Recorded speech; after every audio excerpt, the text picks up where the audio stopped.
Today I wanted to teach you a new way to cut and seed a bell pepper. Now you can use this with any of the peppers that you're used to using in your stir fries, your fajitas, any side dish recipes with bell peppers that call for cutting bell peppers into strips.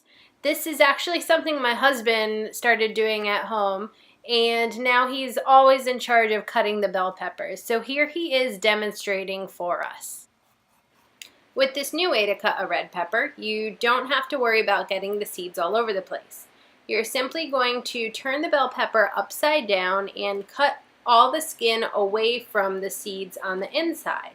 Now this makes it a little bit easier to later cut into strips for fajitas, salads, or if you're going to do like a ranch dip with the strips of the red pepper.